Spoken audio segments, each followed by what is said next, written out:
Before anyone notices your smile, they have already read your accessories. That may sound unfair, but after spending decades studying clothing, proportion, and personal style, I've learned something that surprises almost every woman I meet. People rarely remember every detail of what you wear. They remember the feeling your appearance leaves behind. Sometimes that feeling is calm. Sometimes it's confident. Sometimes it's quietly sophisticated. And sometimes, a single accessory changes the entire story. Not because it's ugly, not because it's old, but because it belongs to a version of you that no longer exists. One of the greatest misunderstandings in fashion is believing that accessories are simply decorations. They aren't. They are punctuation. They finish your sentence before you've spoken your first word. They reveal what matters, where the eye should rest, and whether every piece is working together or competing for attention. This isn't a conversation about following trends, dressing younger, or replacing everything you own.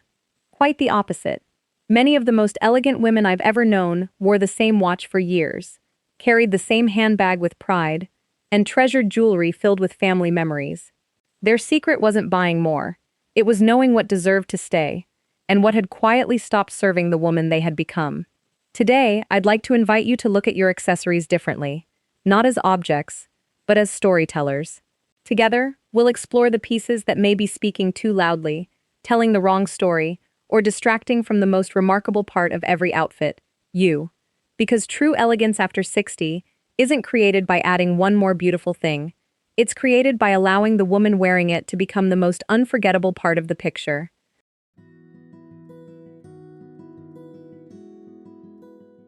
May I let you in on something that designers notice almost instantly?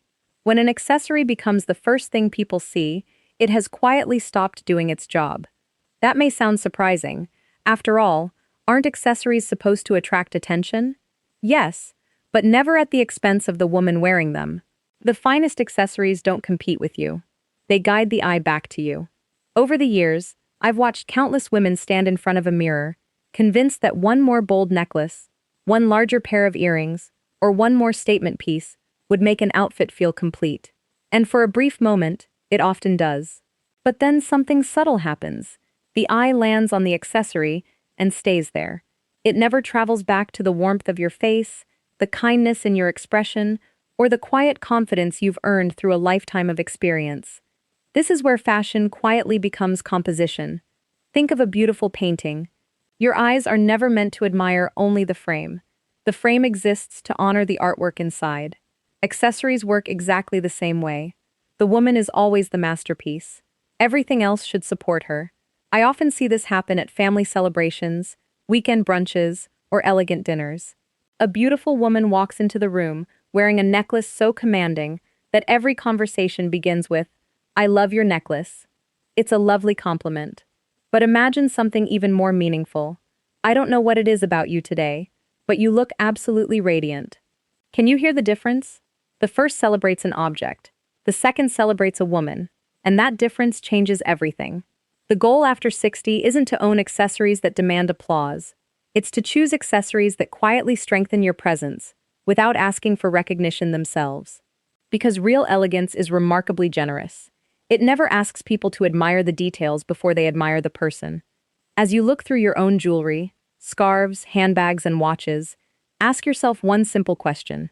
Is this helping people notice me, or is it asking them to notice itself? That single question has transformed more wardrobes than any shopping trip ever could. And yet, there is another kind of accessory that tells an even more complicated story. Not because it's too bold, but because it's carrying a memory that may no longer belong in your everyday life.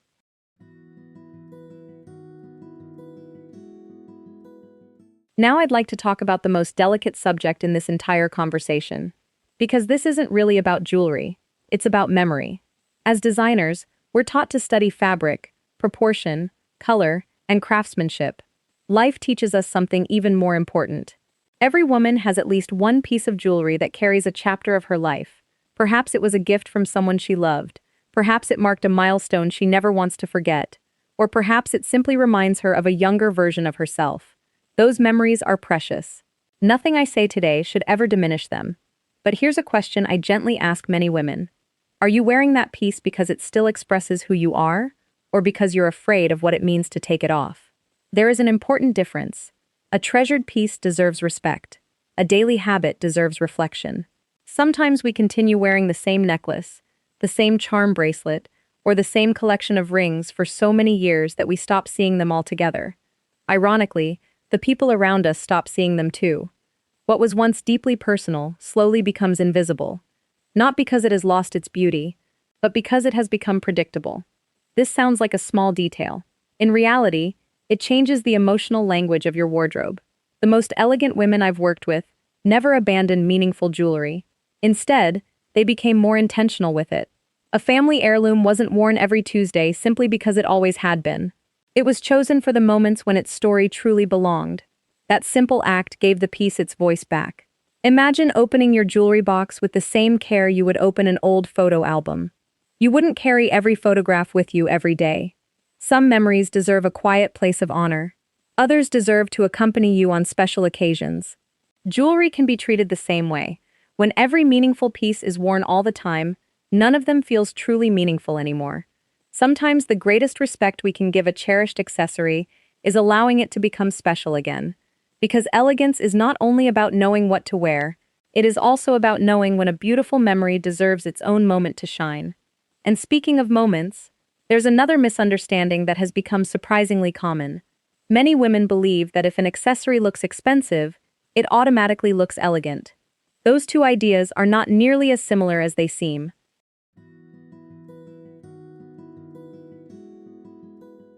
There is a sentence I wish every woman could hear before buying her next accessory. Luxury can be purchased, refinement cannot. For many years, the fashion industry quietly encouraged us to believe that a higher price meant better style. A larger logo, more sparkle, more recognizable brands, more compliments. It sounds convincing. Until you begin studying the women whose elegance never fades. Something remarkable happens. The truly refined woman rarely looks as though she's trying to prove anything. She doesn't need her handbag to announce success. She doesn't need oversized designer initials to explain her taste. She doesn't rely on dazzling jewelry to convince the room that she has value. Her confidence arrives before the labels ever do. This is where many accessories unintentionally become distractions. Not because they're beautiful. Many of them are beautifully made. The problem is that they ask for admiration instead of offering harmony. As a designer, I've learned that the eye naturally looks for balance. When one accessory insists on being the loudest voice in the outfit, every other beautiful detail becomes quieter.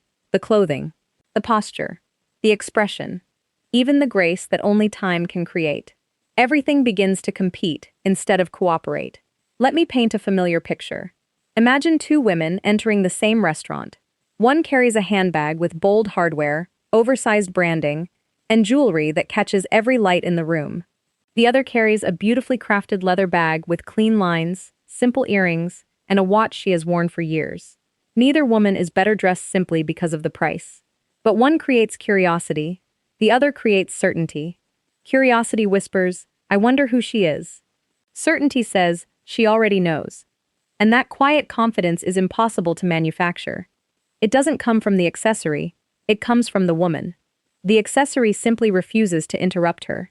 I've often believed that the finest accessories have excellent manners. They never interrupt the conversation. They simply make the speaker easier to listen to. Perhaps that's the most overlooked lesson in personal style after 60. Not every beautiful object belongs in every beautiful outfit. And sometimes, the accessory creating the most imbalance isn't the most expensive one. It's the one sitting closest to your face.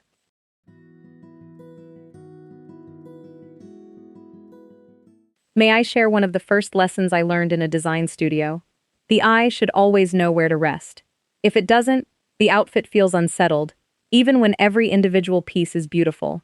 Nowhere is that more important than around your face.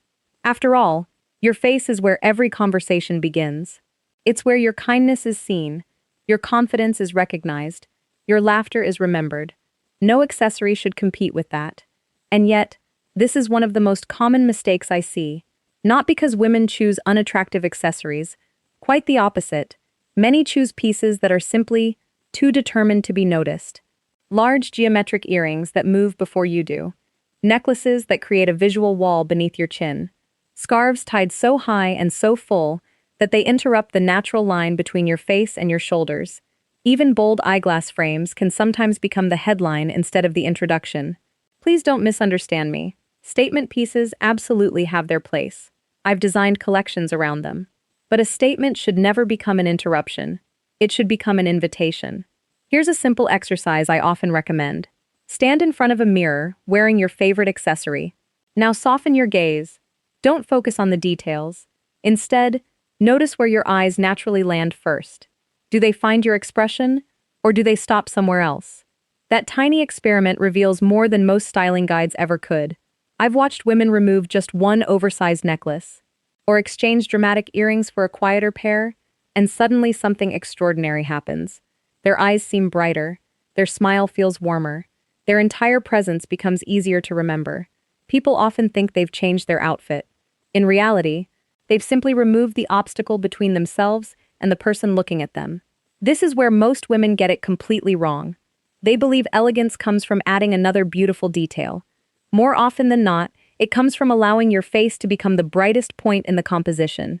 Because after 60, your greatest beauty is no longer found in perfect features. It's found in expression, in character, in a lifetime of stories that no accessory could ever hope to outshine. And once your face becomes the true focal point, your handbag begins telling a very different story than you might expect.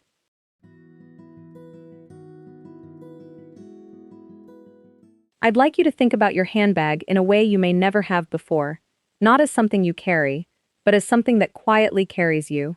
That may sound unusual, yet every designer understands that a handbag is more than a functional object. It has posture, it has weight, it has attitude, and somehow, those qualities become part of the woman carrying it. Over the years, I've noticed a pattern that has nothing to do with fashion trends. Some handbags look as though they've been living a harder life than the woman holding them. They're overfilled, the leather has lost its shape, receipts peek out, zippers struggle to close, extra pouches hang from every handle. None of these details make a woman look careless, but together, they can quietly suggest something she may not want to communicate.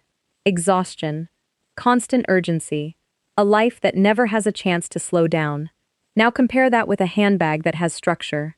Not stiff, not formal, simply composed. It doesn't need to be expensive. It simply needs to look as though it belongs exactly where it is. This sounds small, but it changes the emotional balance of an entire outfit. A thoughtfully chosen bag tells the world, I have what I need. An overworked bag often says, I'm carrying more than I should. And isn't that true for so many of us? Sometimes we're not just carrying our wallets, we're carrying responsibilities, family worries, old habits, the feeling that we must always be prepared for every possible situation. Without realizing it, our handbags begin reflecting that emotional weight. One of the most elegant women I ever worked with had a simple ritual. Every Sunday evening, she emptied her handbag completely. She cleaned it, returned only what she truly needed, and started Monday with intention instead of accumulation. She once smiled and said, when my bag feels lighter, somehow, so do I. I've never forgotten those words, because elegance isn't created by pretending life is effortless.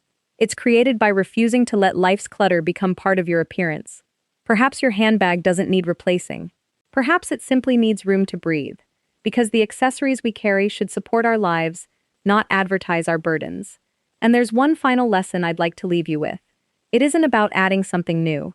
It's about discovering the extraordinary elegance of leaving one beautiful thing out.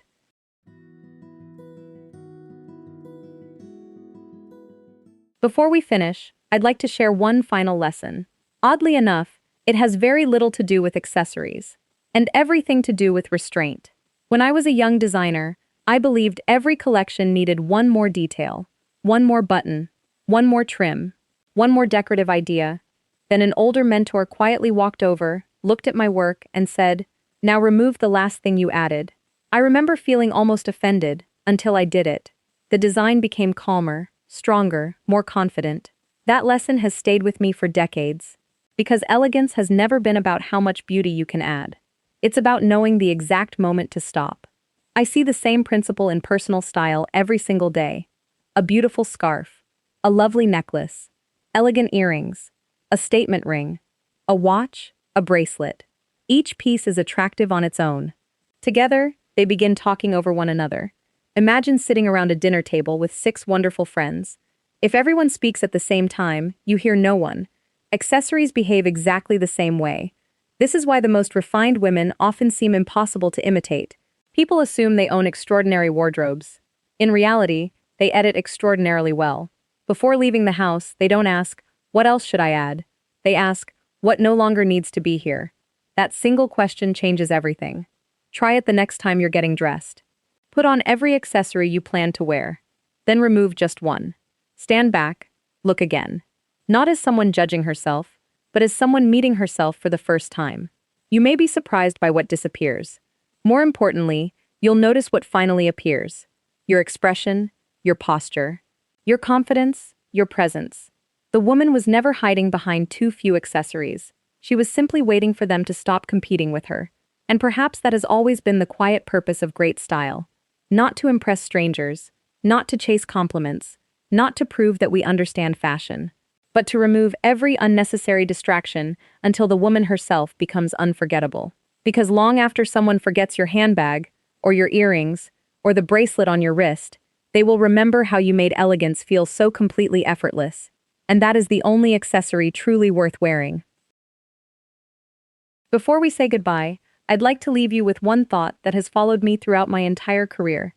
I've seen breathtaking gowns, extraordinary jewelry, handbags crafted by remarkable artisans, pieces that museums would proudly display. And yet, the women I remember most were never the ones wearing the most beautiful accessories. They were the women who never allowed their accessories to become more memorable than they were. That is the difference. Style after 60 is no longer about collecting beautiful things. It is about making thoughtful decisions, keeping what still reflects the woman you've become, letting go of what no longer needs to speak for you. Because confidence has a quiet voice. It never competes, it never rushes, and it never feels the need to explain itself. So the next time you stand in front of your mirror, don't ask yourself, "What else should I wear?" Instead ask, "What allows the best version of me to be seen?" I have a feeling your answer will surprise you. Now I'd love to hear from you. Is there an accessory you've been wearing for years, simply out of habit? Or is there one special piece you'll treasure forever, because its story still feels like your own? Share your thoughts in the comments.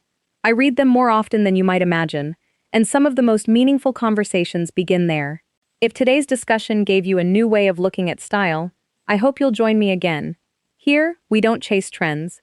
We explore timeless elegance with curiosity, honesty, and respect for the women we've become. And in our next conversation, I'd like to reveal something many women never notice: the everyday clothing details that quietly make an outfit look either effortlessly refined or unexpectedly inexpensive. Until then, take good care of yourself. And remember, the most beautiful thing anyone should notice about your style has never been your accessories. It's always been you.